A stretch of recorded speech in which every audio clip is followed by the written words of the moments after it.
Hola, buenas noches a todos. Bienvenidos a la Noche del Conocimiento. Tenemos una vez más aquí a Ramón Nogueras, que nos encanta tenerle con nosotros porque es un conferenciante fantástico y muy divertido. Y esta vez nos va a hablar de un tema tan curioso como la felicidad. Así que os paso con Ramón. Bienvenido.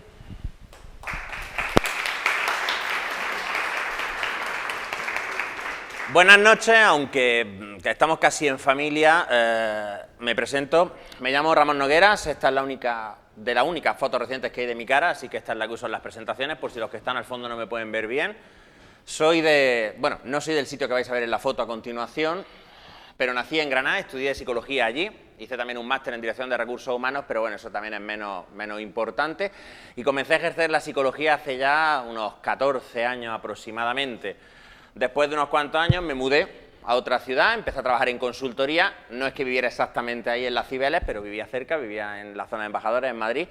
No me gusta el fútbol, pero creo que es una imagen bastante significativa, y allí empecé a trabajar también en el mundo de los recursos humanos, además de la clínica.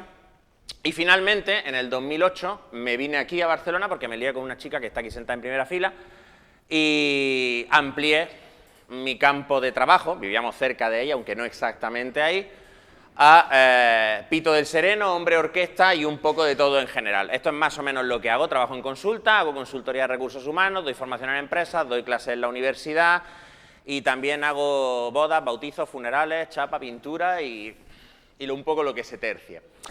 Y una de las cosas que hago es dar conferencias. Entonces, hoy vamos a hablar de un tema que me apasiona, y me apasiona particularmente, no te duermas, Pío, desde el año 2012 cuando nació mi hija Mónica, que es esta que hay aquí. Porque tener un crío es una cosa que por un lado dicen que aumenta mucho la felicidad y por otro lado la disminuye enormemente. Lo cierto es que la investigación que hay dice que los papás experimentan un dramático descenso en su nivel de felicidad los primeros años de vida del nano, pero que luego se recupera. Así que después de mucho tiempo dando conferencias acerca de sesgos cognitivos, decidí empezar a hablar de la felicidad. Y para empezar a hablar de la felicidad tendríamos que definirla. Así que, ¿qué es la felicidad? ¿Qué es la felicidad? ¿Cómo la defines? Sí, como si estuviera en clase. ¿Cómo la defines? Pues un estado placentero en todos los ámbitos de tu vida. O sea, que si me chuto soy feliz. No, en ese momento sí, con una mínima estabilidad temporal. Un estado que dura en el tiempo y en el que eres feliz, estás satisfecho en todos los ámbitos de tu vida. ¿Sí? ¿No? Entonces ya podemos acabar la conferencia. Las drogas son la respuesta, es lo único que necesitamos para ser felices. No tiene por qué ser en todo. Uno puede ser feliz aunque le pase algo malo en algún ámbito de su vida. Uno puede ser feliz aunque esté en paro. Uno puede ser feliz aunque no tenga dinero. La felicidad es un asunto complejo. Y básicamente vamos a ver que hay dos tipos de modelos referentes a la felicidad. El modelo que postula que la felicidad se debe sobre todo a factores externos y que está controlada por factores externos, y el modelo que dice que está controlado por factores internos. Y yo os contaré qué es lo que la psicología, lo que la ciencia de la psicología dice que tiene más peso a la hora de determinar si una persona es feliz o no. Como suele ocurrir, lo que dice la psicología y lo que dice la autoayuda suelen tener bastante poco que ver, sobre todo porque lo que dice la autoayuda suele ser una pila de gilipolleces. Cuando hablamos de felicidad, normalmente pensamos que la felicidad, por ejemplo, es encontrar el amor. Cuando encontramos el amor, somos felices, ¿no? La cabeza de arriba abajo es que sí, de lado a lado es que no. ¿Somos felices? ¿No? Bueno, si alguien no es feliz, que no lo cuente. Normalmente cuando nos enamoramos somos felices, ¿pero es duradero? No necesariamente, no lo sabemos. Pero bueno, podemos estar de acuerdo en que encontrar el amor nos hace felices. ¿Es quizá la religión? Hay estudios que dicen que las personas religiosas son en promedio más felices que las personas no religiosas. Cabría preguntarse el por qué. Hay mucha gente que piensa, como dice el cartelito, que solo haciendo la voluntad divina podemos encontrar una felicidad completa. Sin embargo, también sabemos que hay gente religiosa que es extremadamente infeliz. Así que no podemos decir que la religión sea una receta universal para la felicidad. O sea, que el amar no nos hace felices necesariamente. Yo amo mucho a mi hija y despertarme 4 veces cada noche a cambiar chupetes, pañales y mierdas no me hace feliz. Yo no soy religioso, pero conozco gente religiosa que está muy amargada. Quizás sea, no sé, ser popular, que mucha gente te quiera, que mucha gente diga que molas un montón. Ser famoso, quizás. ¿La felicidad está ahí? ¿Pueden? Hablo como factor universal. Si vamos a hablar de la felicidad, tenemos que hablar de lo que nos hace felices a los humanos como conjunto. Evidentemente, en casos individuales, a cada uno le hacen felices unas cosas. A mí me hacen felices cosas que probablemente a mucha gente aquí le parecerán una chorrada, y viceversa. A mí no me hace feliz el fútbol, pero yo conozco gente que se corre viendo el fútbol. ¿La popularidad es un factor universal a la hora de determinar si alguien es feliz o no? Probablemente no.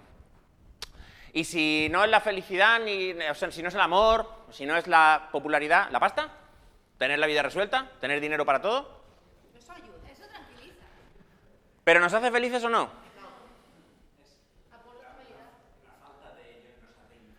Claro, pero que la falta de algo nos haga infelices, que es correcto, no quiere decir necesariamente que tenerlo nos haga felices.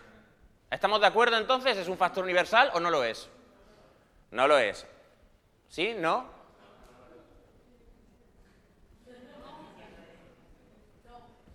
No. Entonces, ¿por qué es que la mayoría de la gente piensa que esto es lo que hace felices a las personas y por qué la mayoría de gente se pasa la vida buscando esto? Si la gente no tiene popularidad, se queja, joder, es que yo no molo, no como mi amiga, mi vecina, mi prima, mi cuñado, que molan un montón y todo el mundo les hace caso cuando hablan y yo querría ser como ellos. Porque ellos no ganan una pastizara gansa como Cristiano Ronaldo, el subnormal, que lo único que hace es darle patada a un balón y gana 18 millones de euros al año. Vosotros parad a pensarlo, 18 millones de euros al año, el hijo de puta. Por darle patada a un balón en Gallumbo, ¿vosotros os creéis? O una modelo por pasear en bragas, que tampoco vamos a ser sexistas aquí con esto. Y envidiamos la pasta que tienen porque pensamos que son felices. A fin de cuentas, ¿qué es lo que hace Cristiano Ronaldo por las mañanas? Pues, levantarse y mear, zumbarse al pedazo de mujer modelo que tendrá, como todos los futbolistas, irse a entrenar, darle 4 patas a un balón, que hacen menos ejercicio en promedio que un niño de 6 años, y entonces irse a su casa a, pues supongo que bañarse en billetes o lo que sea que haga un tío que gana 18 millones de euros al año. Yo lo haría. Pero no son necesariamente más felices porque tenemos abundantes ejemplos de personas que lo tienen absolutamente todo, y bueno, pues aquí tenéis a Marilyn Monroe, supongo que no tengo que explicar quién es, ¿no? Si tengo que explicar quién es, buscar a un psicólogo. Máximo icono de belleza de la historia humana, popular al máximo, dinero a expuertas, se zumbó a un presidente de los Estados Unidos, que eso, francamente, como récord gimnástico debería puntuar algo, y sin embargo, barbitúricos. Bueno, barbitúrico o la CIA, según a quien le preguntes. Tenemos también ejemplos mucho más recientes, como por ejemplo, Kurt Cobain, cantante de Nirvana, máximo exponente de una generación entera, músico más popular del momento, inspirador de un cambio radical en el rostro de la música rock, y sin embargo, su mejor acto musical fue, ¡pum!, pegarse un tiro en la boca. O no, según a quien le pregunta, porque quien dice que lo mató su mujer. Una persona que decía que era completa y absolutamente infeliz, pero lo tiene todo. Vale, los factores externos no parecen ser importantes. Entonces, ¿qué necesitamos para ser felices? Curiosamente, uno podría pensar que a lo mejor no es tu vida, pero sí es el entorno en el que te mueves. Entonces tendría sentido pensar que algunos países serán más felices que otros. Hay una organización que mide un índice de felicidad que llaman el Happiness Index Report, porque, para que vamos a ser originales, y que se ha dedicado a catalogar 125 países en orden de felicidad. Eso se hace encuestando a la gente y preguntándole acerca de sus expectativas sobre el futuro, acerca de su satisfacción con la vida en general, su satisfacción con su estado económico, estado de salud, los servicios, etc. ¿Cuáles son los países más felices del mundo? No, ejemplos concretos, no me digáis los más pobres, porque con la pila de países pobres que hay, eso es como jugar al rojo o al negro, es un 50%, no me jodas. Mójate. La India. Tanzania. Bari. Cuba. Nicaragua. China. Nadie va a decir Suecia, Dinamarca, todos estos países ricos donde la gente... Pero ojo, el índice de suicidio de un país no tiene nada que ver con el índice de felicidad. Los 3 países más felices del mundo son Costa Rica, Vietnam y Colombia. Solo en Colombia, en la capital, hay 3.500 homicidios anuales, que es muchas veces los que hay aquí en España. Sin embargo, la gente es más feliz que en España, bastante. De hecho, en una escala de 1 a 100, Costa Rica, Vietnam y Colombia puntúan con 64 puntos y nosotros puntuamos con un 44, para que luego digáis que lo del sol, las tapas y tal es la hostia. No es tan la hostia, por lo visto que te peguen un tiro en la calle de Medellín es mucho más molón que tener un atasco en la M40. ¿Quién lo hubiera dicho? Los habitantes de estos países son más felices que los habitantes de países que tienen más servicios, más seguridad, más esperanza de vida, drásticamente más esperanza de vida. Nosotros tenemos 40 años más de esperanza de vida que aquí. Y sin embargo, parece, sí, 46 años de media de esperanza de vida en Vietnam, en cierta zona de Vietnam del Sur particularmente. Flipa, ¿eh? Y nosotros tenemos 85, fíjate para lo que nos sirve. Pero ellos son mucho, mucho más felices que nosotros. ¿Por qué? Así que nos damos la vuelta y decimos, vale, pues entonces si la felicidad no está fuera, está dentro. Es algo interno. Eso es lo que dicen la mayoría de autores de autoayuda que vais a encontrar en el mercado. Que elegir ser feliz es una decisión. Y que por tanto, pues si no eres feliz es porque no te sale de los genitales respectivos. Y ya está, porque si no eres feliz es porque no te sale. Ya está.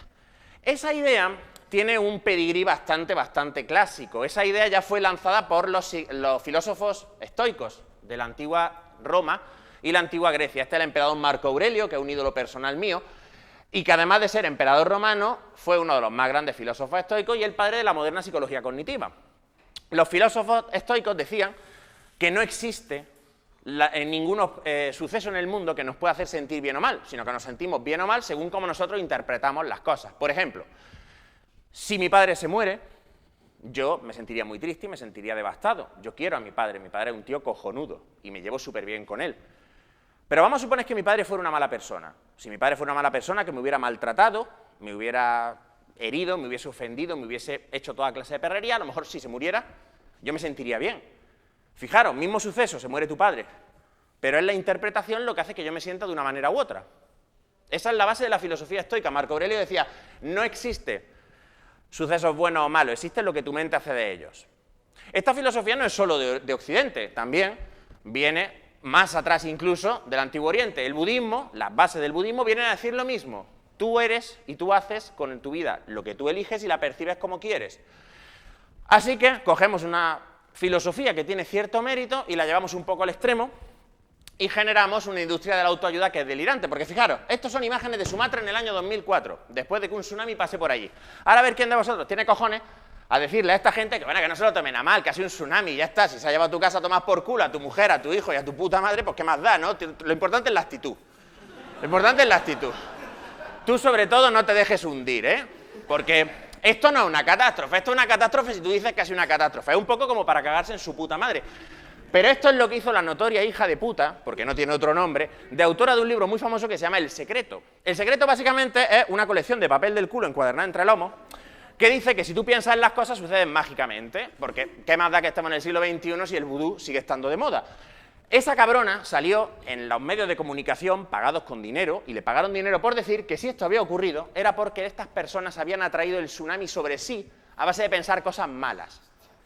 Como el castigo de Dios de los curas, pero en autoayuda, que da como más asco todavía, porque Dios quieras que no tiene un cierto caché y un cierto pedigrí. Es una idea sólida y no la de un soplapollas como el que vamos a ver a continuación. Como digo, esto lanzó una industria cuyo máximo exponente es Tony Robbins. Este cabrón. Este tío se ha forrado lanzando seminarios basados íntegramente en la industria del pensamiento positivo, que es una cosa que está súper de moda para nuestra desgracia. Básicamente, la doctrina del pensamiento positivo dice que si tú piensas cosas positivas, tu conducta se alterará y conseguirá resultados positivos. Esto es coger un fenómeno psicológico muy conocido, como es la profecía autocumplida, y no enterarse absolutamente de nada, y entonces lanzar una industria basada en ello. Entonces, este hombre es famoso porque hace seminarios en los que, por ejemplo, extiende una alfombra de carbones encendidos por el suelo y hace que la gente corra por encima. ¿Vosotros creéis que hay algo especial en correr por encima de carbones encendidos?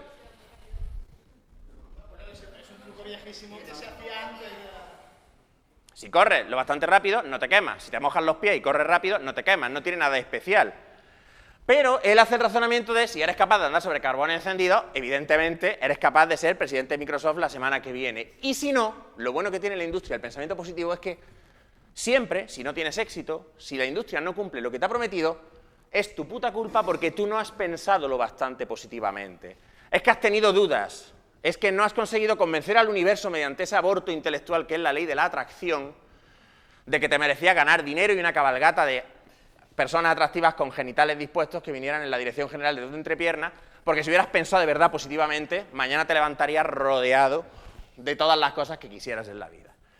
El pensamiento positivo, de hecho, es dañino Y hay una autora fantástica que se llama Barbara Ehrenreich, que escribió un libro que se llama Sonríe o muere, en el que enumera cómo el pensamiento positivo y esa trampa puede estar detrás de una multitud de fenómenos bastante negativos, desde la crisis económica en la que estamos inmersos hasta un fenómeno bastante curioso entre enfermos de cáncer a los que les han vendido la moto de que si piensan muy fuerte que todo va a salir bien, el cáncer se va a ir solo, porque así es como funciona el cáncer, lo sabe todo el mundo. El pensamiento positivo tiene el problema, además, de que te genera unas expectativas irreales, acerca de lo que va a suceder. ¿Qué pasa cuando las expectativas irreales no se cumplen? La bajada es mucho mayor. Pero, sin embargo, una industria millonaria, absolutamente. Si alguno de vosotros quiere ganarse la vida sin tener que demostrar que sabe hacer la O con un canuto y sin pegar un puto palo al agua, meteros a coaches, a gurúes del pensamiento positivo, que hay mercado, pero para aburrir. Pero la psicología va y dice, oye, es que hemos estudiado abundantemente este fenómeno y hemos encontrado que la gente que hace continuamente afirmaciones positivas no tiene más éxito que la gente que no las hace. De hecho, la gente que hace frecuentemente afirmaciones positivas del tipo de yo puedo con todo, yo voy a encontrar trabajo, yo lo voy a petar muy fuerte, yo me voy a tirar a esa y a esa, no se tira a ninguna de esas, no consigue el trabajo y no le va mejor y no está más contento. ¿Qué coño pasa? Entonces, ¿qué hacemos? Pues paradójicamente pasa por asumir la psicología de este personaje de la hora chanante que a mí me gusta mucho, que es el Agorer. El lema del Agorer es que tienes que aceptar que cuando deseas una cosa con mucha fuerza, a menudo al final te comes una mierda. Y aunque esto es un personaje de un programa de humor y puede parecer una chorrada, hay mucha verdad dentro de esta afirmación y ser feliz en parte consiste en hacer tuya esta frase, que es perfectamente posible que te comas una mierda después de intentarlo y no pase nada. Entonces vamos a ver cómo eso se traduce en acción real. Y mi intención hoy es no solo explicaros cómo la psicología ha descubierto y está investigando, porque es un proceso que no termina, qué es lo que hay detrás de la felicidad, sino cómo podéis hacer vosotros para ser una pizca más feliz en vuestra vida diaria con unas cuantas técnicas que sean de fácil aplicación. Fácil no quiere decir barato ni sin coste, pero no es complicado. Dale. Como siempre, como todo, en psicología, la clave está aquí, en esta cosa blandurria que tenéis todos dentro de la cabeza, que es el cerebro. Lo primero que uno piensa es que el cerebro es una sola cosa, y por tanto la mente es una sola cosa. ¿Cuántos Francesc hay aquí? Uno. Muy bien. ¿Cuántas personas hay dentro de ti? ¿Cuántas hay dentro de ti? Vale. ¿Cuántos Carlos hay ahí? No hay uno. Pero es una ilusión conveniente que el cerebro crea para nosotros. Y lo primero que tenemos que entender es que esta máquina fantástica no está hecha para que seamos felices. De hecho, para ser felices, tenemos que pelearnos con ella. Porque todos los instintos y todos los mecanismos innatos de nuestro cerebro no van a favor de que seamos felices, va a favor de otra cosa, que sobrevivamos. Y sobrevivir no tiene mucho que ver con la felicidad. A veces sí, pero es por azar, más que otra cosa. Lo primero que tenéis que entender es que el cerebro es como si estuviera dividido en dos partes. Hay muchas metáforas. Una de las más antiguas es la que usa Platón, el filósofo que básicamente junto con Aristóteles inventó la idea de ser inteligente. Antes de ellos, pues no había gente inteligente en el mundo, pero a partir de ellos empieza a haber gente inteligente. Platón dice que la mente humana es como una auriga, como un conductor de carro, si no sabéis lo que es, buscad un diccionario, que tuviera que conducir un carro con dos caballos. El caballo de la derecha, porque los zurdos siempre han estado discriminados, es un caballo noble, es un caballo de buenos instintos que obedece a que obedece al conductor, a la auriga, y que hace lo que la auriga le dice, cabalga con una buena estampa, en fin, que hace las cosas como las tiene que hacer. El otro es un mierda, que va donde le sale de los cojones, que no hace caso de la rienda ni del látigo, y que hay que estar continuamente peleándose con él. Básicamente, para Platón, tu mente estaba dividida entre una auriga y un jinete que quería hacer cosas, y unos instintos, que eran el caballo, sobre todo el de la izquierda, que era un mamón, que intentaban hacer otras cosas. ¿Cuántos de vosotros habéis intentado poneros a dieta? Levantad la mano. Muy bien, bajad la mano. ¿Cuántos de vosotros habéis tenido éxito por un periodo de un año o superior? Ah, ya son menos. ¿Por qué?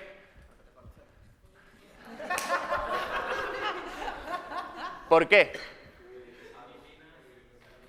Más voz, más voz. No te oigo. ¿Y por qué la gente falla?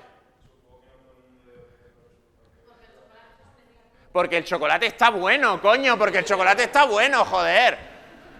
Porque el chocolate está bueno. Una de las cosas más lúcidas que una persona Una de las cosas más lúcidas que una persona me ha dicho en la vida fue una chica que yo conocía en Granada que se metía de absolutamente todo. Se metía de todo, absolutamente. Y una de las cosas que me decía es que Colocaos está de puta madre. ¿Y qué vas a discutir con eso? No puedes discutir con eso. No puedes. Sabemos lo que hay que hacer, pero no lo hacemos. Esta metáfora se ha ido refinando. Buda le dio otro significado porque, claro, Buda se ve que caballos no debía tener, pero elefantes tenía un huevo. Así que decidió que la mejor metáfora era un conductor de elefantes. Y Jonathan Haidt, un psicólogo estadounidense, escribió un libro fantástico que es parte, digamos, de la bibliografía de este seminario, que se llama La hipótesis de la felicidad, en la que adopta esta metáfora. Imaginaros que vuestra mente tiene dos partes. Una es un jinete y otra es un elefante. El jinete es la parte racional de vosotros, es la parte que hace planes, que tiene buenas intenciones, que dice mañana voy a ir al gimnasio, voy a dejar de hincharme de patatas fritas, voy a trabajar, voy a acostarme pronto, voy a lo que sea. Y el elefante es la parte de vosotros que hace lo que le sale de los ovarios, de los cojones o de lo que toque. Y están en conflicto. Claro, ¿qué pasa? ¿Quién tiene la ventaja aquí? ¿El elefante de 3 toneladas o la conductora de 50 kilos? En muchos casos, el elefante. No me miréis con esa cara de haba. Si el jinete es el que manda en vosotros, explícame cómo lo hacéis, que nos forramos vivos, os lo digo absolutamente. El elefante. La mente está dividida en diferentes partes que compiten y a veces chocan directamente entre sí. Y entender esto es clave para poder alcanzar un mejor bienestar emocional, porque muchas veces tenemos que entender cómo funcionamos para poder funcionar de otra manera. Entonces, lo primero que tenéis que entender es que el elefante tiene miedo de absolutamente todo. Esto es un fenómeno que se llama sesgo de negatividad. El sesgo de negatividad quiere decir simplemente que los seres humanos tenemos una tendencia a fijarnos más en las cosas positivas, en las negativas que en las positivas, y que tendemos a prestar atención a los peligros antes que a los beneficios y a sobreestimarlos. Esto tiene todo el sentido del mundo, ¿no es así? Claro, si nosotros cuando vivíamos en tiempos remotos no hubiéramos tenido ese sesgo, probablemente no habríamos llegado hasta aquí. Es muy bueno que cuando tú ves algo agitarse en un arbusto, lo primero que pienses es, esto es un tigre, esto es un depredador, voy a salir zumbando. Porque ¿qué le pasa al que se queda a ver qué es lo que es? ¿Qué le pasa al cavernícola del pensamiento positivo que es de un seminario de Tony Robbins y dice, esto va a ser un pedazo de oportunidad? Porque en chino, crisis quiere decir oportunidad. Así que me voy a quedar a ver qué pasa. Pues que el tigre se lo come y se zumba su cadáver. Así que es una oportunidad para el tigre.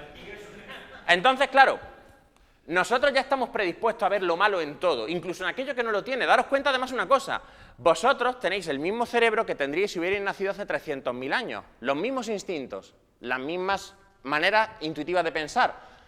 Con lo cual, la mayor parte del tiempo, ¿qué es lo que estamos haciendo nosotros? Vivir en una sociedad perfectamente segura, donde por lo general no sufrimos ningún riesgo de verdad, pero reaccionamos a todo como si hubiera un tigre a punto de saltarnos al pescuezo entre los arbustos. Y además estamos cableados para hacerlo así, lo cual es una reputísima mierda, porque parece que eso tiene poco arreglo, ¿no? Pero es que además esto se generaliza a todo. En las relaciones de pareja hay un psicólogo llamado John Gottman que ha conseguido establecer que una interacción negativa entre una pareja es tan fuerte que hacen falta al menos 5 interacciones positivas para compensar el daño que genera en la relación el tener una bronca. Cada bronca con vuestros novios y novias cuesta 5 momentos buenos o más. Echad cuenta. De hecho, Gottman fue capaz de demostrar que una pareja puede pelearse cada día y tirarse toda la vajilla de Ikea encima, que si consiguen echar 5 polvos cada día o tener 5 interacciones positivas diarias, la pareja va a estar bien siempre, siempre, siempre, siempre, siempre, siempre. Y esto es algo que nos da una idea de lo potente que es lo negativo para nosotros, lo difícil que es ser felices si todo el día estamos buscando cosas con las que encabronarnos, cosas con las que sentirnos mal, cosas con las que sentirnos atacados. Pero esto como todo, ¿qué te duele más? ¿Ganar 1.000 euros o perder 1.000 euros? ¿Perder 1.000 euros o ganar 1.000 euros? No solo es esto absolutamente verdad para ti, sino que además se aplica a cómo te comparas con los demás. Hace unos cuantos años, un psicólogo británico llamado Stansted, como el aeropuerto, hizo un estudio en el que le preguntó a la gente qué preferían. ¿Preferirías ir a una empresa y ganar 90.000 libras mientras que todo el mundo gana 60.000? ¿O prefieres ganar 40.000 y que todo el mundo gane 30.000? ¿Qué pensáis que prefería la gente?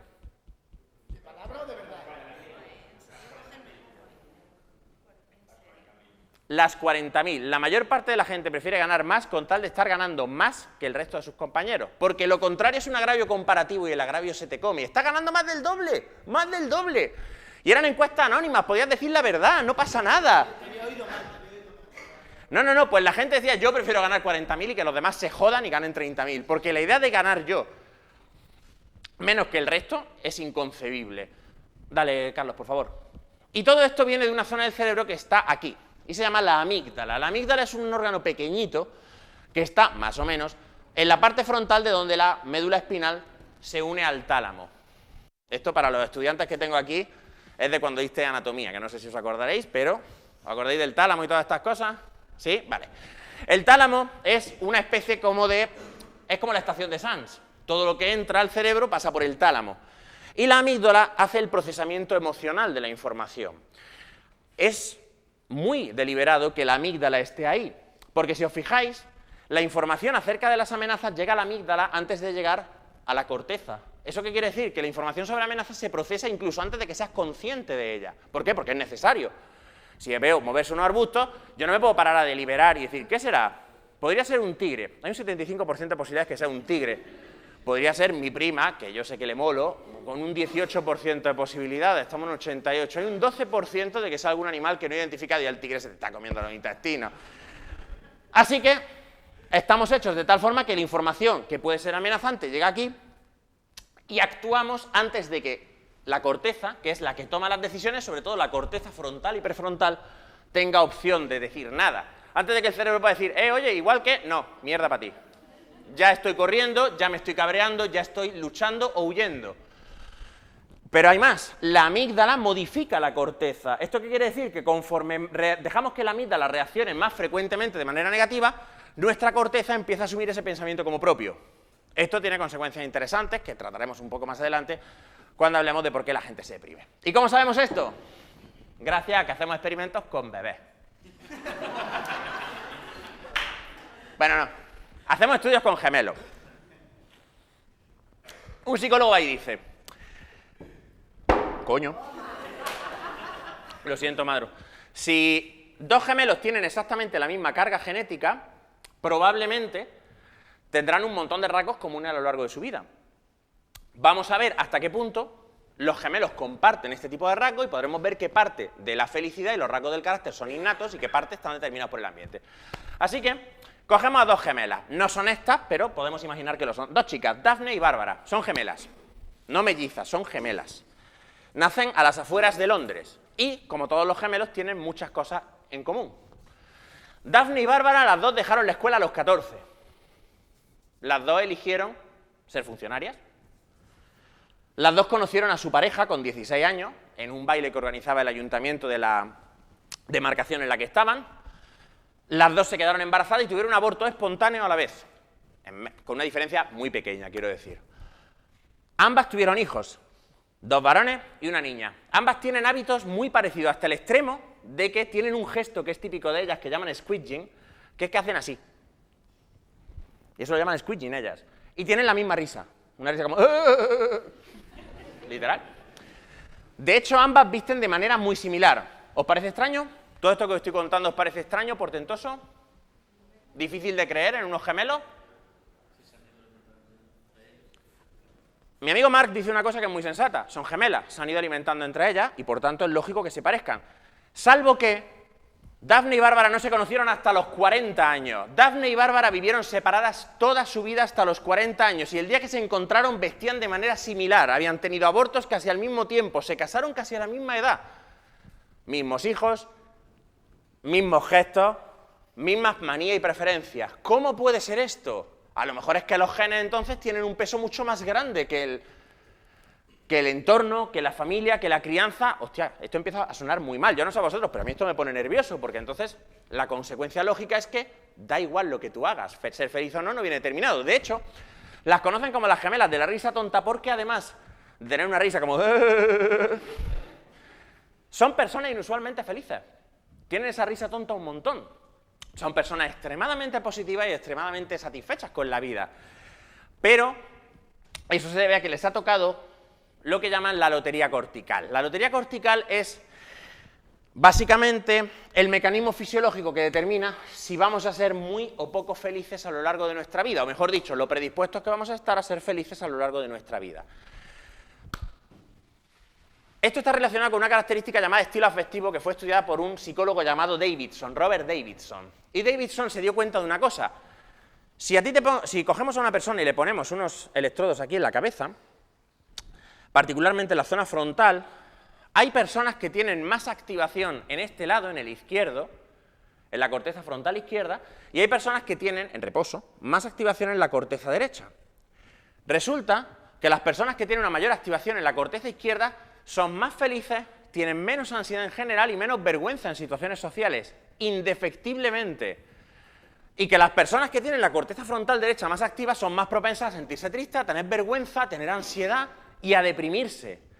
Y esto uno puede decir, bueno, Davidson coge sujetos experimentales que tienen una edad adulta, puede ser que hayan compartido características de crianza, entorno, porque a fin de cuentas sabéis que los psicólogos hacemos todos los experimentos con alumnos de la facultad que les ofrecemos créditos a cambio de participar en los experimentos, con lo cual nuestros sujetos siempre se parecen sospechosamente. Pero el caso es que Davidson encontró estas diferencias en bebés de 10 meses. Y cuando siguió a estos bebés a lo largo de 10 años y 20 años, la predicción se cumplía. De hecho, si queréis descargaros online un cuestionario en la página web de Jonathan Haidt, un cuestionario de estilo afectivo, podéis responder una serie de preguntas, ver si vuestro estilo afectivo es más del lado izquierdo o más del lado derecho. Y este estilo tiene un peso enorme en si vas a ser feliz o no, si te vas a deprimir o no, y está determinado desde que naces. Da igual lo que te pase, desde que naces. O sea, que estamos jodidos del todo, del todo, del todo. No hay nada que podamos hacer absolutamente para evitar tan horrendo destino. ¿Sí? ¿No? ¿Hay algo que hacer? Podemos insertarnos un cable en la corteza frontal izquierda y tratar de estimularla para ver si así espabila. Bueno, de acuerdo, si lo haces, cuéntame qué tal te va. El caso es que sí podemos hacer cosas para modificar nuestro estilo afectivo. Está determinado desde el nacimiento, pero se puede modificar. Hay básicamente 3 métodos para transformarnos de persona de estilo afectivo derecho en Optimus Prime. Y vamos a explicarlos un poco. Hay 3 maneras. Dale, Carlos, por favor. La primera, sorprendentemente, la meditación. ¿Sí? Resulta que esto que llevan haciendo los Hare Krishna desde la torta de años ha demostrado experimentalmente tener una pila de efectos beneficiosos. La meditación consiste en la práctica de enfocar la atención en un estímulo concreto. Puede ser la llama de una vela, puede ser la propia respiración, puede ser el típico mantra este de Om, lo que sea. El hecho es que las personas que practican meditación regularmente no solo cambian su estilo afectivo en términos de activación de la corteza derecha o izquierda, o sea, pasan de tener este lado más activo a este lado, sino que mejoran su empatía, disminuyen su nivel de ansiedad e incluso se han encontrado bajadas del nivel de colesterol. No se sabe por qué, pero se han encontrado y son consistentes. No sabemos por qué, no tenemos explicación para eso. La meditación parece ser que consigue que la persona desarrolle un estilo de confrontación diferente ante los problemas que se encuentran en su día a día, con lo cual la persona manifiesta un menor estrés. Y como el cerebro es plástico y se moldea a lo largo de la vida, pasamos de tener una activación cortical derecha, que es ansiedad, depresión, tristeza, a tener una activación izquierda, que es una actitud más positiva, más resistencia a la ansiedad, menos propensión a la depresión. 20 minutos diarios, no más. Cuando te vas a... Goleman publicó un libro llamado Emociones Destructivas en el que entrevistaba y hacía experimentos con monjes budistas pros, no capullos como los que hay en un gimnasio de Tai Chi, sino tíos pros, y es alucinante porque consiguen cosas que dan hasta terror. Yo me pasé toda la carrera escuchando que el reflejo de sobresalto, es un reflejo de parpadeo y una aceleración del pulso que se experimenta cuando un sonido brusco sucede cerca de ti, que es imposible de suprimir. Los monjes lo suprimían. Impresionante, o sea, la pera. No sabemos por qué funciona, pero funciona. Y funciona de coña, pero hay más cosas. Uno puede modificar su estilo con terapia cognitiva. Lamento que no haya fotos en la que salga un psicólogo que no parezca un perfecto gilipollas, lo siento. No hay forma de evitarlo. La terapia cognitiva fue desarrollada por este señor, que es uno de mis ídolos personales y para el que pido un gran aplauso. No lo va a oír porque tiene 93 años, está muy cascado. Esto de aquí, como podéis ver, es el cablecillo de la respiración asistida y tal, porque sigue activo. Este es Aaron Beck, nació en 1921 y ha salvado más vidas que toda la industria antidepresiva junta. Es el padre de la terapia cognitiva, que es la terapia psicológica que funciona. Y ya está. Es así. La que funciona y las demás no. Aaron Beck era psicoanalista en los años 60, como casi todo el mundo por otro lado, y trató de demostrar experimentalmente que el tratamiento psicoanalítico era eficaz contra la depresión. Se comió una mierda. Pero en el camino de comerse una mierda encontró una serie de cosas interesantes acerca de los pacientes depresivos. Y es que los pacientes depresivos manifestaban un patrón de pensamiento recurrente que él bautizó como la tríada de la depresión, que son pensamientos negativos acerca de sí mismos, acerca del mundo y acerca del futuro. O lo que es lo mismo. Un paciente depresivo piensa que es una mierda, que el mundo es una mierda y que todo va a ser una mierda para siempre. Claro, con esa perspectiva, evidentemente, uno se tiene que deprimir, no es que tenga mucha más historia. Aaron Beck descubrió que las personas reaccionamos a las situaciones de una manera estandarizada en función de una estructura que llamaba esquemas. Básicamente está la siguiente. Hay una situación. Por ejemplo, estoy cocinando y rompo un vaso.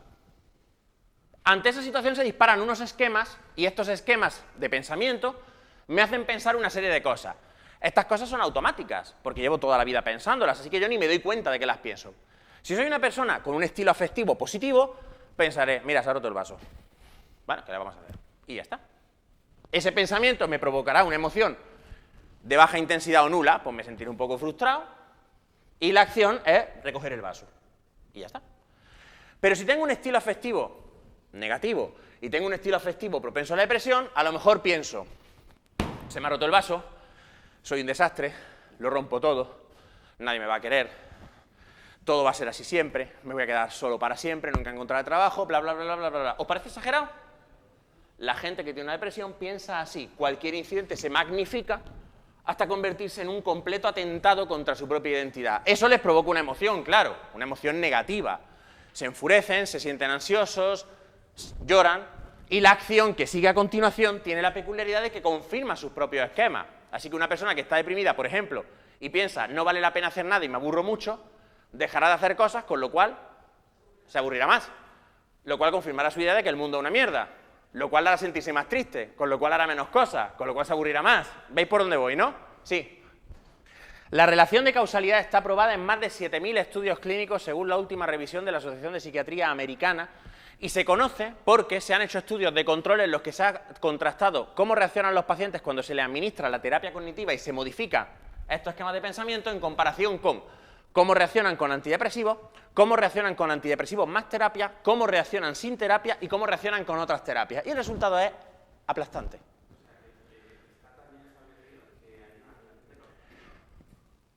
Exacto. Vamos a ver, establecido en ciencia al 100% del 100% del todo, no hay nada. Ahora, se ha encontrado efectivamente un resultado estadísticamente significativo que dice que cuando tú modificas los esquemas de pensamiento de una persona, modificas su reacción emocional ante los hechos y liquidas la depresión. El promedio de duración de un tratamiento de depresión con terapia cognitiva es 12 semanas, 3 meses, no más. El promedio de duración de un tratamiento psicoanalítico son 5 años. El promedio de duración de un tratamiento con fármacos es la vida. ¿Vale? Beck decía, vale, esta es la situación, ¿cómo los cambiamos?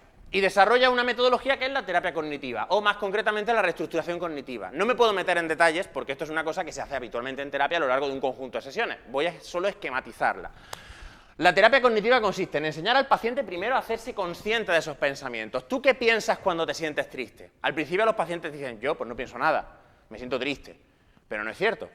Cuando tú te sientes mal, te estás diciendo a ti mismo cosas que hacen que te sientas mal. Soy una mierda, nadie me quiere, mi futuro es negro, lo que sea. Una vez que detectamos estos pensamientos, enseñamos al paciente a registrarlos, porque es necesario que el paciente pueda ver qué patrones de pensamiento son los que le hacen sentirse así. Aunque estos patrones varían de persona en persona, en realidad se catalogan en 10 distorsiones cognitivas que Beck clasificó.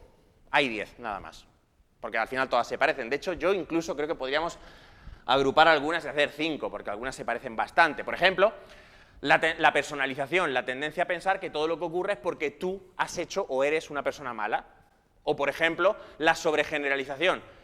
Si algo está mal, todo está mal. Si yo hago algo mal, todo lo que yo hago está mal. Si algo no me sale bien, nada me sale bien. ¿Veis por dónde voy? Es un pensamiento distorsionado por lo exagerado. Una vez que el paciente es consciente de esas distorsiones, se le enseña a rebatirlas. Rebatirlas no es pensamiento positivo ni mierdas de estas. De yo soy un tío chupi guay y todo esto es súper bueno porque... No. El rebatir estas distorsiones consiste en enseñar al paciente a cuestionárselas como un científico. Cuando el paciente se dice a sí mismo no tengo amigos, lo que enseña el psicólogo a decir es ¿no tienes ningún amigo? ¿De verdad? ¿Ninguno? ¿Nunca has tenido ningún amigo? Hasta que el paciente empieza a hacer memoria y dice bueno, pues sí, tengo a mi hermano. Vale, entonces al menos tienes un amigo. Poco a poco, ese hábito de rebatir los pensamientos se inculca en el paciente para que el paciente, cuando tiene un pensamiento negativo, automáticamente lo intente neutralizar con un pensamiento objetivo, no positivo, objetivo, que no es lo mismo. Porque hay veces que el paciente se tiene que decir a sí mismo, esta situación es una mierda, porque te diagnostican una enfermedad, no le vas a decir a un paciente que piensa en cosas chulas, no. Lo que se le enseña al paciente es a decir, esta enfermedad es una mierda y tengo estos recursos para superarla y si no la supero, pues puedo hacer esto y esto y esto y esta es la situación en la que me toca vivir. Afrontar las cosas con objetividad, no con pensamiento positivo. Y además se hace un énfasis en la acción porque se ha encontrado otra cosa. Para ser feliz hay pocas cosas mejores que hacer cosas, hacer muchas cosas. Cuantas más cosas haces, más feliz tiendes a ser. Y lo primero que hace una persona cuando se deprime, ¿qué creéis que es? Dejar de hacer cosas. Dejas de salir, dejas de tener contacto social, dejas de hacer las cosas que te gustan. Así que la terapia cognitiva, como podéis ver, se orienta a dos ejes. Uno es la modificación del pensamiento y otro es la modificación de la conducta. Por eso también se le llama terapia cognitivo-conductual, porque se trata de que el paciente ataque la depresión en dos ejes. De hecho, es tan eficaz que hay un autor que os recomiendo su lectura, como imprescindible, tengáis una depresión o no, que se llama David Barnes. David Barnes tiene un libro que se llama Sentirse bien. Es el manual contra la depresión. Es tan bueno que, de hecho, en estudios clínicos, ya que lo preguntaba antes Enric, ha demostrado ser tan eficaz como la terapia con un terapeuta. Solo la lectura del libro y la realización de los ejercicios, evidentemente.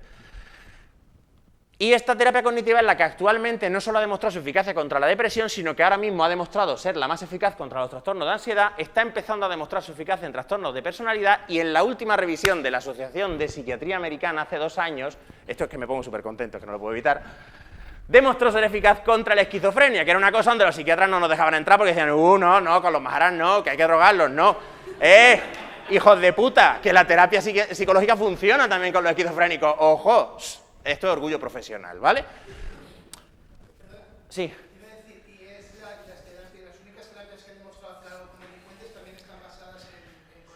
Correcto. Las terapias que han demostrado eficacia en maltrato doméstico, en conductas antisociales como puede ser drogadicción, como puede ser conducta violenta, pobre control de impulso, están basados efectivamente en los dos ejes de acción cognitivo y conductual. De hecho, la mayoría de las personas que se ven embarcadas en conductas antisociales muestran patrones de pensamiento muy negativos y autodestructivos respecto a sí mismos. Así que al modificarlos como si fuera una persona depresiva, mejora también su conducta, o aumenta lo que llama su conducta prosocial.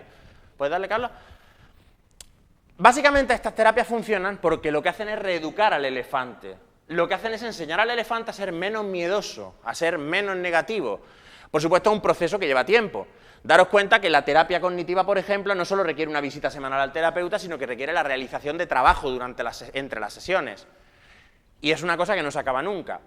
Pero los resultados son contundentes y han demostrado que se puede modificar el estilo afectivo de una persona, incluyendo pruebas con electroencefalograma, o sea, la activación de la corteza cerebral cambia.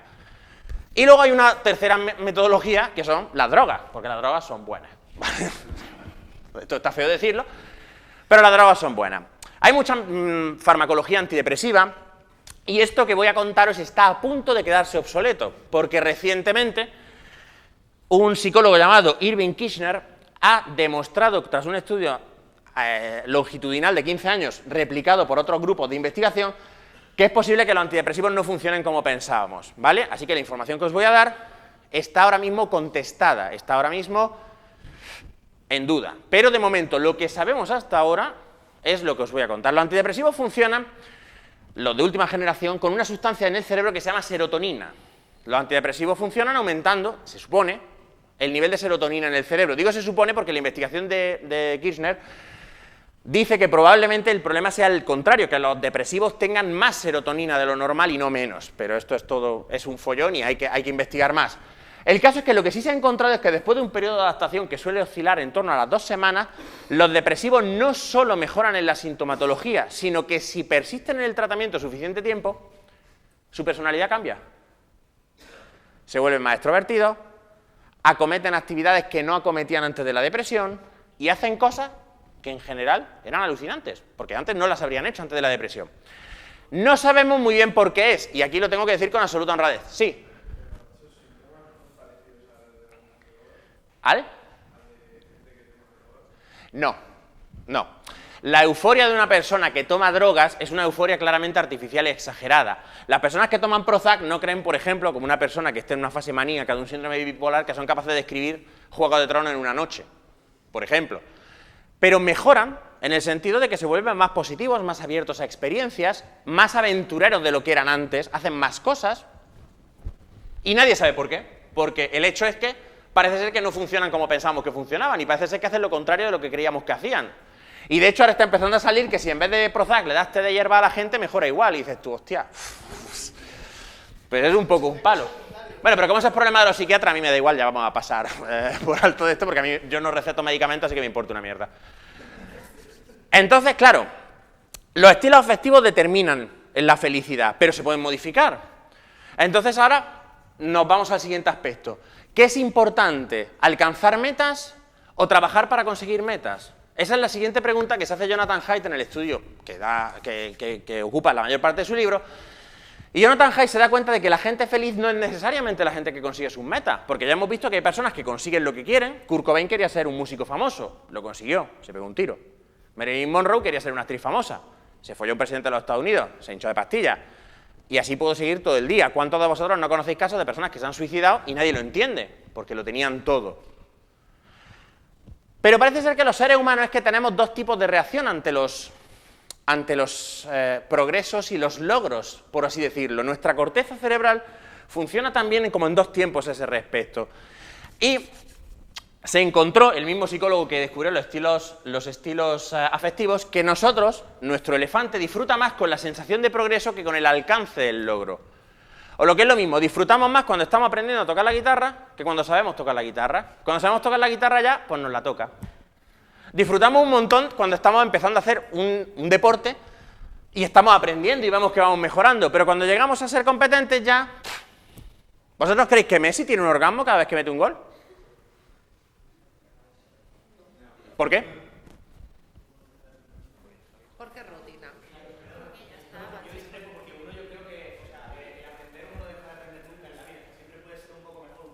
Pero tú sabes, porque has estado en clase conmigo y porque eres un chaval espabilado, que a partir de un cierto nivel de aprendizaje, los retornos se vuelven mínimos e inexistentes. Una vez que eres lo bastante bueno, cada nuevo aprendizaje cuesta la vida.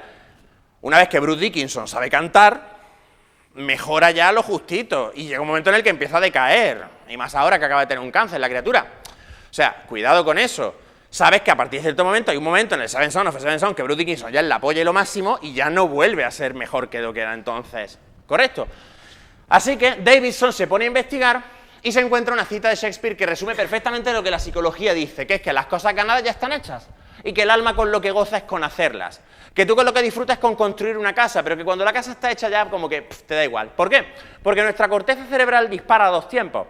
Uno, muy fuerte, muy intenso, cuando estamos haciendo algo y vamos progresando poco a poco. Y eso va generando una especie como de tensión. Pero cuando llegamos al objetivo, nuestra corteza lo que hace es que se relaja, y entonces sentimos alivio. Y es placentero, pero no es tan placentero como la tensión. Mi señora, aquí presente, en palabras de una amiga mía que es muy genial, dice que el hobby de mi señora es tener hobbies. La alianza que yo llevo la hizo ella cuando le dio por la joyería. Ahora está con la caligrafía. La semana que viene le dará por construir casa, yo qué sé. Lo que sea. Se dedica a las cosas durante un tiempo y luego pasa a la siguiente. ¿Por qué? Porque es mucho mayor el subidón de una cosa nueva que el subidón que obtienes cuando ya dominas completamente algo. Y por eso la entiendo. Yo no funciono exactamente así, pero la mayoría de la gente funciona de esa manera, y por eso la conclusión que sacamos es que para ser felices otra de las cosas que tenemos que hacer es tratar de aprender cosas nuevas constantemente. Sí, amor. Porque la especialización es para la hormiga, muy bien. Vale, de acuerdo. La cuestión que yo quiero que saquéis es, tratad de aprender cosas nuevas. Cuantas más cosas nuevas hagáis, cuantas más cosas nuevas practicáis, más felices seréis. La gente más feliz hace cosas nuevas y se expone a nuevas experiencias más frecuentemente que la gente que es menos feliz. ¿Por qué? Porque nuestro cerebro está cableado para querer aprender cosas. Y además, una vez que dominamos las cosas, entra un fenómeno llamado habituación hedónica. Y esto tiene consecuencias también llamativas. Sí, Fabio.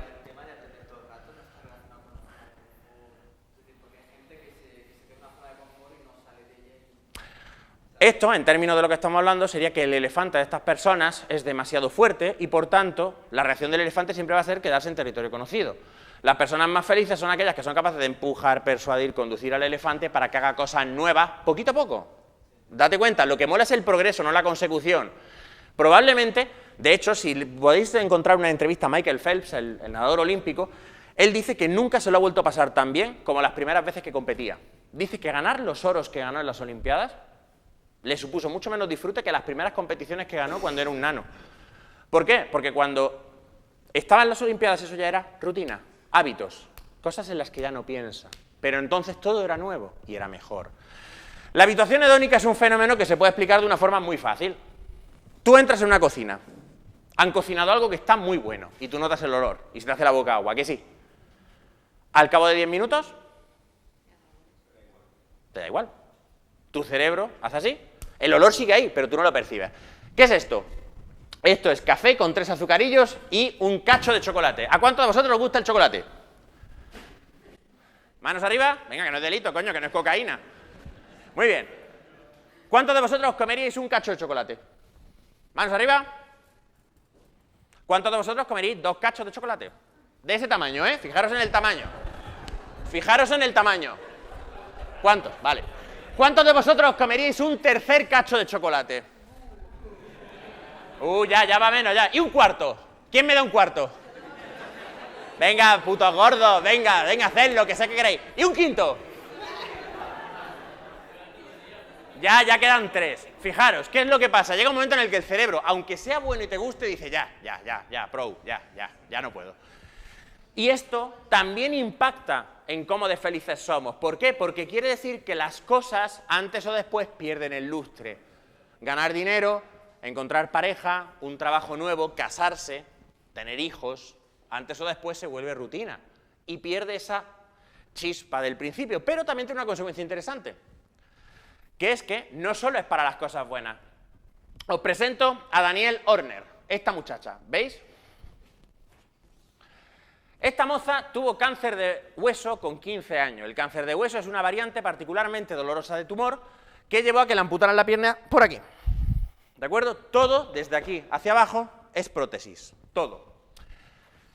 Se han hecho abundantes estudios acerca de la reacción de las personas a los grandes acontecimientos vitales. Por ejemplo, casarse, cambiar de trabajo, cambiar de ciudad, acabar la carrera, perder un miembro. ¿Cuánto tiempo pensáis que tarda la gente en habituarse a ese tipo de cambios? 2 años. Unos meses.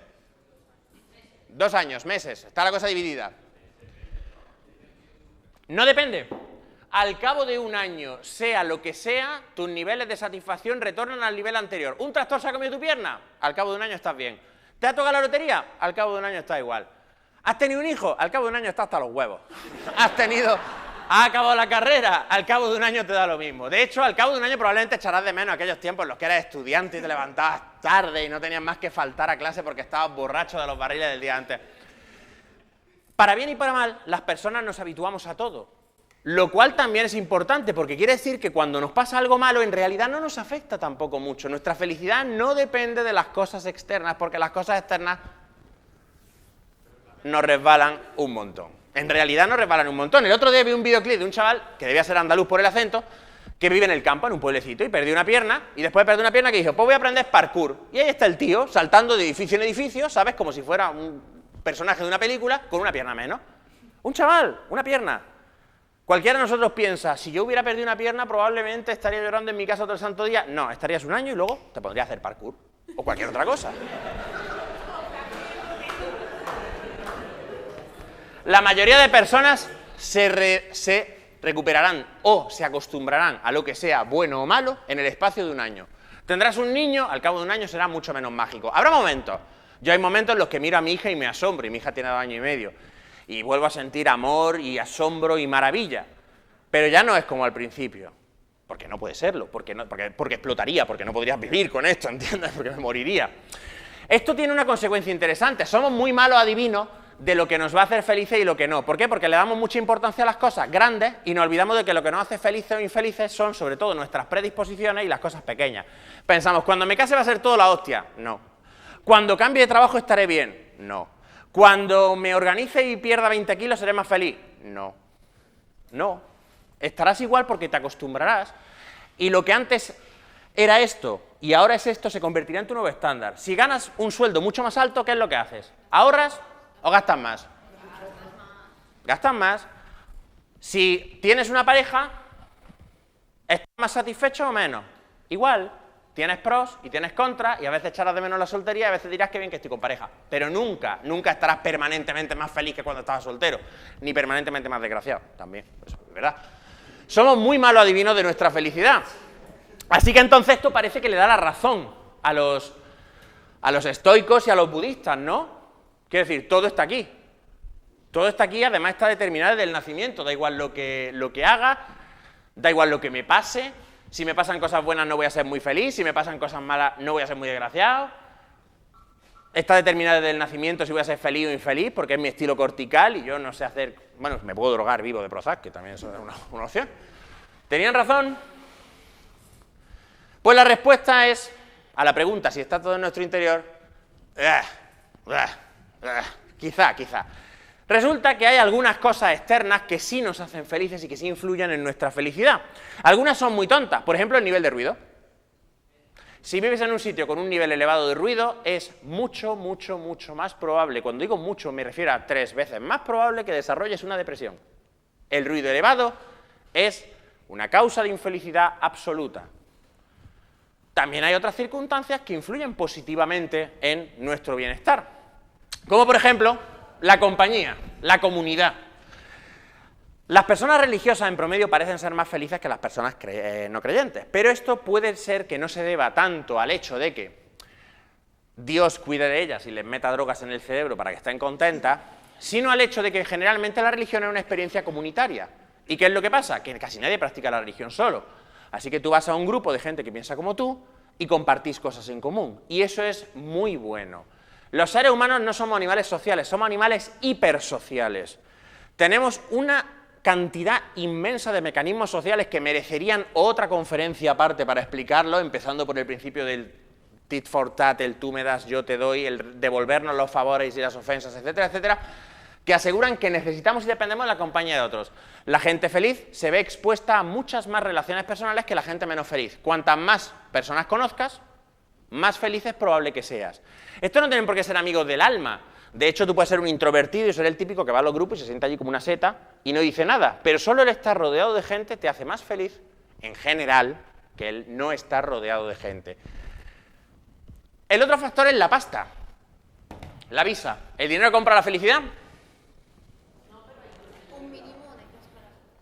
Además del hecho de que por debajo de un mínimo es difícil ser feliz, porque claro, si no sabes lo que vas a comer mañana, la preocupación probablemente te moleste para ser feliz, el hecho es que el dinero te permite hacer una cosa que es importante.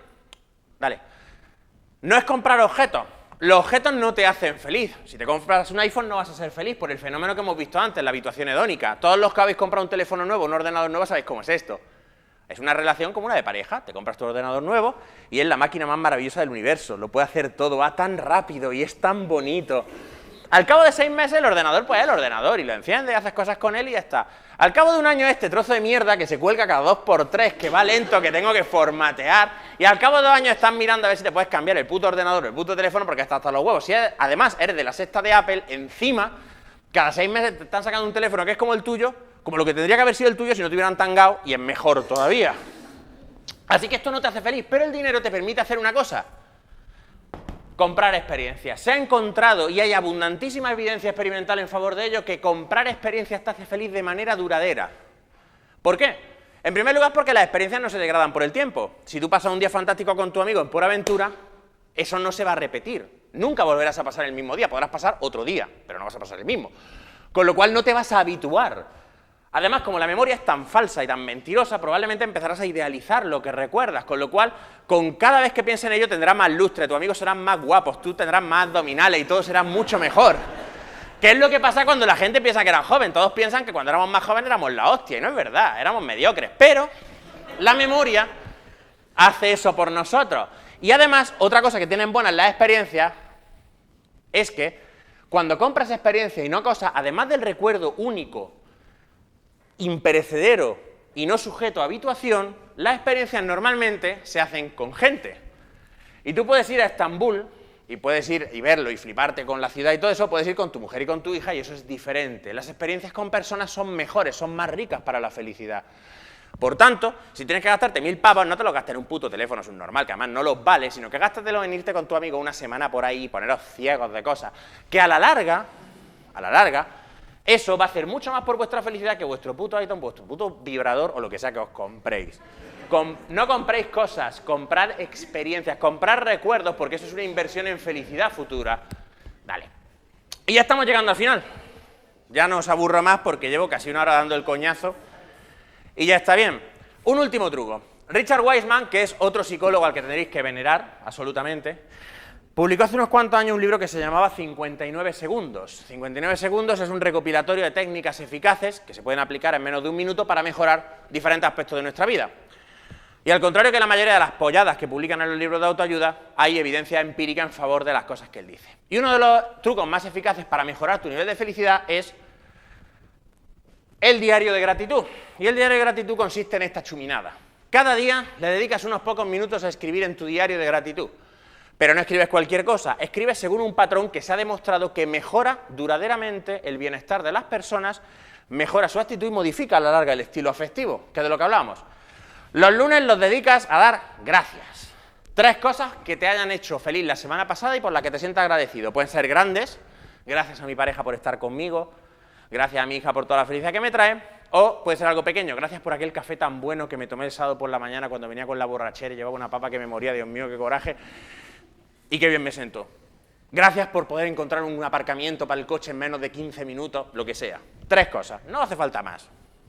El martes lo vas a dedicar a recordar una experiencia que fuera especialmente pistonuda de tu vida. La primera vez que echaste un polvo, aquella vez que saliste con tu amigo y te pegaste 3 días de fiesta y ni te acuerdas de lo que pasó, aquella vez que hiciste un viaje que se quedó en la memoria, lo que sea. Escríbelo, escribe lo que recuerdes, trata de rememorarlo. De nuevo, no hace falta más de 5 minutos, no me escribáis El Señor de los Anillos, 5 minutos. El miércoles coges el diario y escribe acerca del futuro, pero el futuro bueno. ¿Qué pasaría si tú consiguieras lo que quieres? Y escribe cuál es el único y siguiente paso que tienes que dar para conseguirlo. Solo eso. No te hagas una paja porque eso es pensamiento positivo y eso no funciona. Piensa en un futuro que sea alcanzable y realista y piensa en cuál sería el siguiente paso que tienes que dar. Esto tiene que ver con una técnica que se llama implementación de la acción, que se escapa del ámbito de esta conferencia y que si acaso para otro día. El jueves lo vas a dedicar a escribirle una carta a alguien que sea importante para ti. Es que ya saca a mi mujer una pila de veces y Conan el Bárbaro es un modelo de conducta para mí. Le escribes a tu novia, a tu madre, a tu padre, a tu hermano, a tu perro, a quien tú quieras y escribes una carta de gratitud. O a Conan, o a Chuache, y le das las gracias por todas las cosas buenas que han hecho por ti. La expresión de gratitud mejora nuestra felicidad. Expresar gratitud hace que nos sintamos muchísimo mejor, a corto y a largo plazo. Así que escribirle una carta bonita a alguien que sea importante para vosotros, ¿vale? Y el viernes, igual que Tony Stark lo peta a saco, vosotros vais a escribir acerca de 3 cosas que hayan sucedido la semana anterior que os hayan parecido especialmente molonas. En realidad es lo mismo que el lunes. Fijaros, se trata de empezar y terminar con un bang, fuerte. ¿Por qué? Por un efecto de memoria que se llama efecto de primacía y recencia, que dice que nuestra memoria se organiza de tal manera que tendemos a recordar mejor los primeros y los últimos objetos de una situación. Eso es la razón por la que si te vas al Mercadona con una lista de la compra y te la olvidas, te acordarás de lo que estaba escrito al principio, de lo que estaba escrito al final, y si el papel del culo está en medio, te lo dejarás en las estanterías. Así que vais a escribir 3 cosas para tener una sensación positiva al acabar la semana. 3 cosas que hayan molado mucho y por las que os sintáis gratos. 5 minutos cada día. Hay aproximadamente unos 20 o 30 estudios replicando la eficacia de esta técnica y demostrando que se consigue una mejora bastante sustancial en la satisfacción de las personas que lo hacen al cabo de un periodo de tan solo 2 semanas de práctica. Así que yo creo que merece la pena dedicarle 5 minutos más a esto. Y por mi parte, una vez que hemos recopilado esto, ya prácticamente estamos. Por lo que a mí respecta, ya he contado lo que quería contar. No sé si tenéis alguna duda, alguna pregunta. Sí. Que te van a dar un micro para que te oigamos.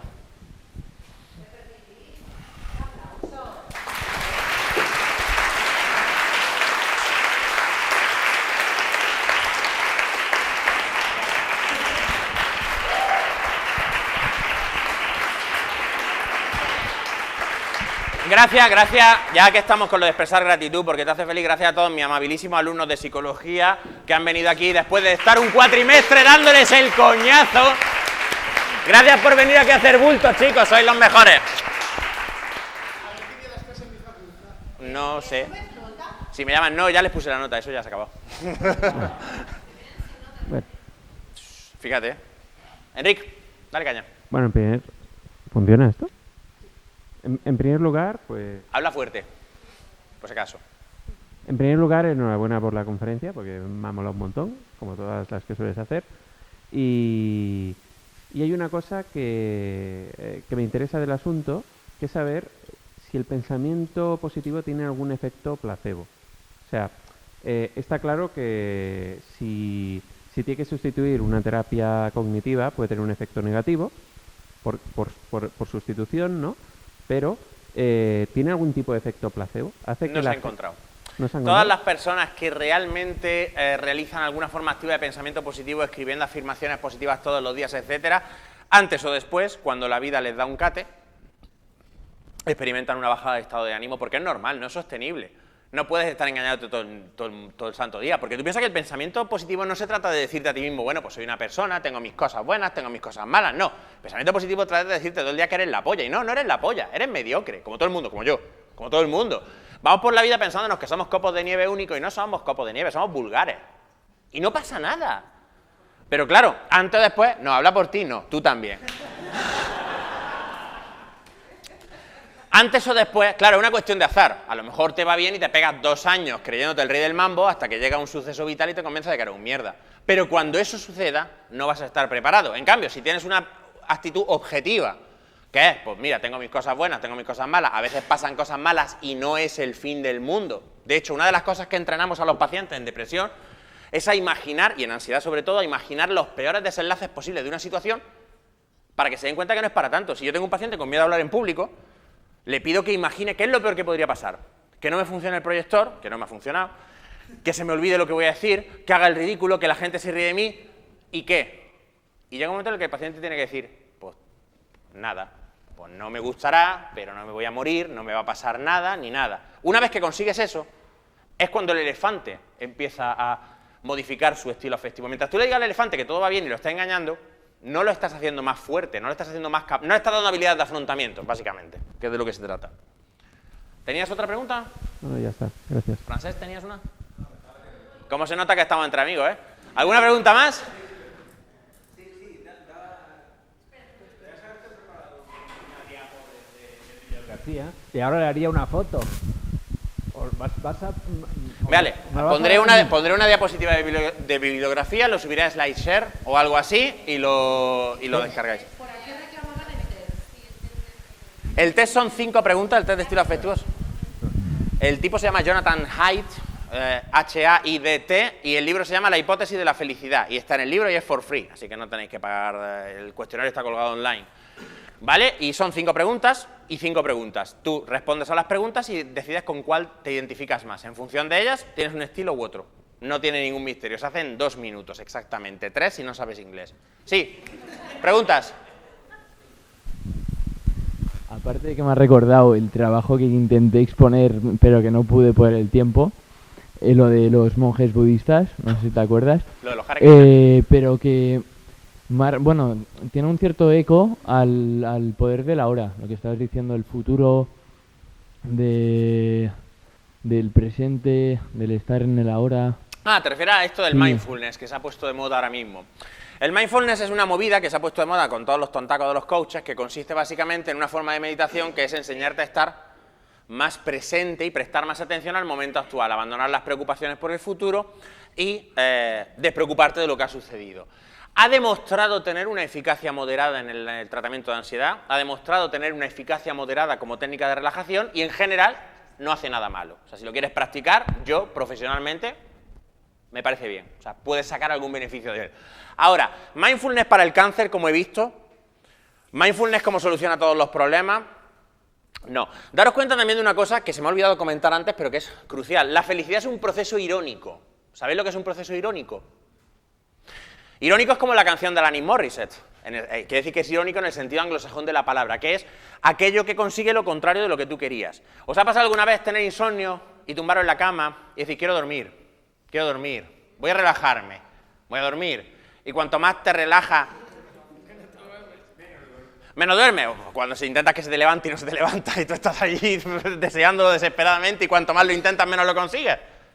Sí, soy el único que le ha pasado. No. Sí. Es posible. Quieres dormir, te centras en el futuro. También puede ser una cosa alcanzas. mucho más sencilla que te explico ahora. Vamos a hacer un experimento muy tonto. Y acabo la conferencia y no os doy más el coñazo que os querréis ir a cenar.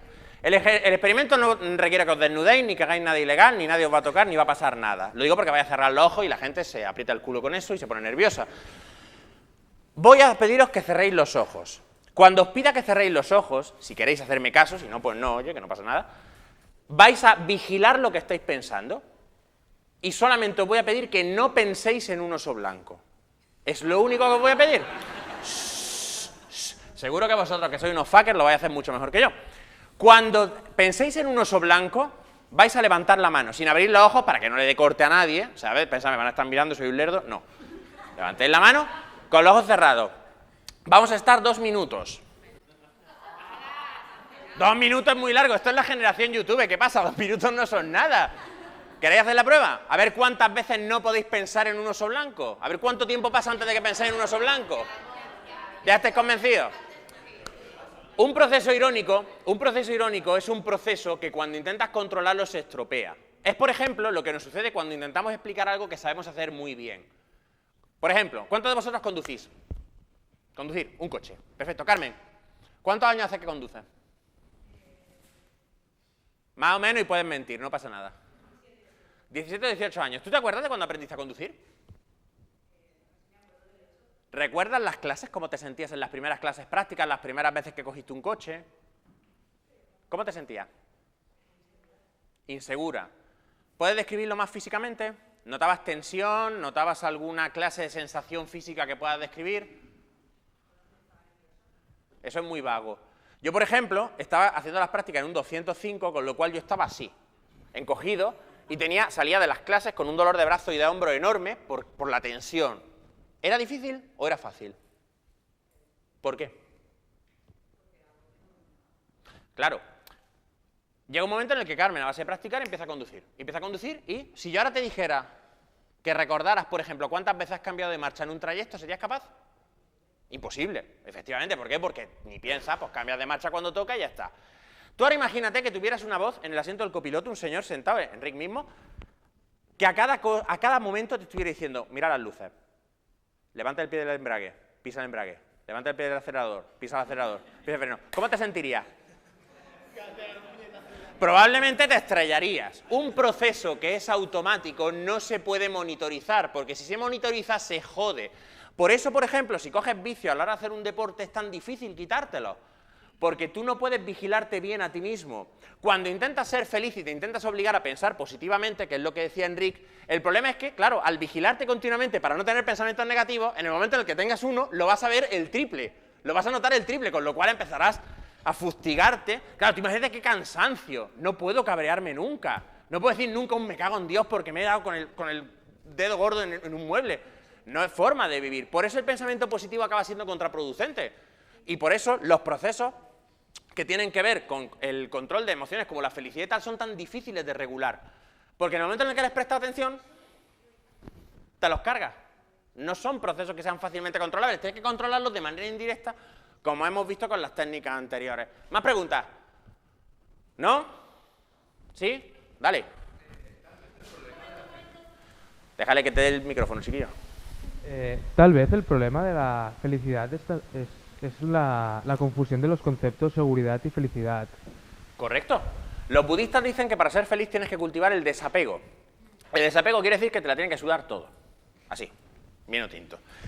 Cuanto más te preocupas por tener seguridad, más inseguro te vas a sentir. Cuanto más aceptas que el mundo es un lugar inseguro, donde a veces pueden ocurrir cosas fuera de tu control y donde pasan cosas que, bueno, que no son justas, ni las ves venir ni nada, más capaz serás de manejarlas cuando estas cosas sucedan. El ejemplo más clásico, si queréis leer un libro que es escalofriante, pero que es muy enriquecedor, es uno de un psicólogo humanista llamado Viktor Frankl, que se llama El hombre en busca de sentido, que creo que ya lo conocéis.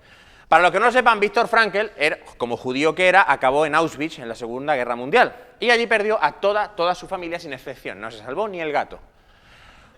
El tío, en aquella situación, que es probablemente la más terrible que se pueda imaginar, llegó a la conclusión de que había una libertad que los guardias no le podían quitar, que era: yo decido cómo me voy a sentir, yo decido cómo voy a reaccionar a lo que me hagan. Me pueden matar de hambre, me pueden matar a palos, me pueden matar a tiros, me pueden hacer lo que sea, me pueden meter en un horno, lo que sea. Pero yo decido cómo me voy a sentir. Y esa experiencia, que luego él retrata en su libro, tuvo un efecto transformador sobre él mismo y sobre muchos de los presos e incluso de algunos de los guardias del complejo. ¿Por qué? Porque Viktor Frankl aceptó que cualquier día le tocaría la China y acabaría en un horno. Y ya está. Y se reconcilió con esa idea. ¿Cuándo sufrimos? Cuando no lo aceptamos. Cuando pensamos, no es justo, no me puede tocar a mí, ¿por qué me toca a mí? ¿Por qué yo? ¿Por qué mi padre o mi madre o mi mujer o mi hija, lo que sea? Entonces, claro, eso es lo que tú dices. Mucha gente piensa que la felicidad es seguridad y no. La felicidad no es seguridad, la felicidad es aceptación. Es aceptar que a veces te tocan buenas cartas y a veces te toca la China y te comes un mojón, por lo que decía la Gorer. A veces intentas las cosas con mucha fuerza y al final te comes una puta mierda. No, porque nada te impide volverlo a intentar. Nada te impide intentar otra cosa. Nada te dice que esto se ha acabado aquí. De hecho, parte de lo que enseña la terapia cognitiva es el hecho de que te pueden pasar cosas malas y no te mueres. Date cuenta de una cosa, la mayoría de las cosas que nos preocupan o no suceden nunca, o cuando suceden, no son tantos. ¿Cuántos de vosotros, levantad la mano y sed honrados, ¿vale? No hace falta que deis detalles. ¿Cuántos de vosotros habéis preocupado acerca de, por ejemplo, perder el trabajo? ¿Cuántos de vosotros habéis perdido el trabajo? ¿Y a qué no fue para tanto? Pasaste un mal rato y luego buscaste otro trabajo y lo encontraste, o te pusiste como autónomo como yo, y la vida siguió. ¿Cuántos de vosotros habéis preocupado acerca de cosas que nunca han sucedido? Es que es eso. ¿Más preguntas? ¿Más preguntas? Sí, vale. Vale, bueno, Ramón, tú que estás tan en contra de lo que es la psicología positiva y todo esto, yo creo que es un poco como la religión. Si a alguien le sirve la psicología positiva, ¿no podría, ser viable también? Desde el punto de vista de si te sirve, por ejemplo, hacer autoafirmaciones durante un tiempo y eso te sube, por ejemplo, a la autoestima, ¿no crees que si sirve no deja de ser bueno? Aquí yo tengo un problema, pero es ético mío personal. Yo no pretendo que esto sea una norma general ni nada, que es el siguiente. Yo trabajo, entre otras cosas, en salud mental. Yo considero que mi deber para con los pacientes es ofrecerles técnicas y tratamientos que esté demostrado que funcionan. Yo, éticamente, no puedo decirle a un paciente que algo funciona si sé que no funciona. Yo no puedo. Yo no sé si es ético o no vender placebo. A mí me parece mal que una persona gane dinero vendiendo algo que no hace lo que dice que hace. Me pasa lo mismo con la homeopatía. Hay gente que dice, si la homeopatía es un placebo y no hace nada malo, ¿qué más da que lo vendan? Coño, que ganan millones de euros vendiendo agua. A mí eso me encabrona, no sé. Porque entonces, ¿cuál es el propósito de estudiar medicina, de desarrollar fármacos y de hacer una serie de trabajos si al final lo que quiere la gente es que le venda pastillas con azúcar? No sé. Esta es una pregunta que al final se tiene que hacer cada uno. Date cuenta además de que tú y yo trabajamos en un sector que está lleno de todo tipo de mercachifles y de soplapollas. Tú vas al Colegio Oficial de Psicólogos de Cataluña, para mi vergüenza, que en el código deontológico tiene 6 veces, en 6 artículos, la frase: el colegio promoverá y defenderá técnicas y terapias respaldadas por la aplicación del estricto método científico, y el otro día un puto curso de Reiki. Yo no sé tú, pero a mí se me ponen los cojones como cabezas de enano. O sea, a mí me hincha los huevos. ¿Entiendes? Claro, yo no puedo impedir, porque no tengo ni autoridad legal ni moral, y además disparar a la gente es delito, para decirle a la gente que cierre su puta consulta por vender terapia con flores de Bach. Pero a mí me parece inmoral. Yo, si le digo a un paciente esto funciona, es porque esto funciona, y si no, no se lo digo. Con los niños funciona el Reiki. Sí, claro, sana, sana, culito de rana es una cosa que tiene una eficacia universal, es la pura verdad. Pero con los adultos no, y cuando te dicen te voy a curar la depresión haciéndote así, pues yo me cago en su puta madre. Pero es lo que me sale a mí. El problema con los placebos, además, es que no enseñas al paciente a afrontar el día que tenga una movida de verdad. Claro, yo le doy una serie de pautas al paciente y cuando el paciente tenga un duelo, ¿qué hacemos? Cuando el paciente tenga una crisis de ansiedad, ¿qué hacemos? ¿Le damos placebo también? Eso no funciona. Con los antidepresivos ahora tenemos un problema gordo, porque ¿y si llevamos 30 años dándole Prozac a la gente y les podíamos haber estado dando té de hierba? Yo no sé a ti, pero a mí eso, bueno, a mí me da pena por los psiquiatras, a mí me da igual, yo no puedo recetar medicamentos, ¿saben? Pero eso es un tema ético muy importante y por eso yo hago este tipo de movidas, porque yo creo que es importante explicarlo y creo que es importante difundirlo y creo que es importante que la gente sepa lo que es y lo que no es, porque el público, cuando va a un psicólogo, no sabe cómo identificar un psicólogo que practica una psicología científica de un psicólogo que no sabe, no saben. No, ¿qué le va a decir? Busca cognitivos conductuales. ¿Y tú qué te crees? ¿Que tú vas a un psicólogo y te dice, yo soy cognitivo? No, te dirán, yo soy ecléctico. ¿Qué es que yo hago de todo? Claro. Una cosa muy puta. Yo no lo haría. Y no recomiendo que lo hagáis, pero bueno, es vuestra carrera, es vuestra vida, haced lo que os salga. ¿Más preguntas? ¿No? Pues, sin más, quiero daros las gracias por vuestra paciencia, que me habéis aguantado casi una hora. Quiero daros las gracias por venir y, como diría mi hija, adeu y muchas gracias a todos. Un placer.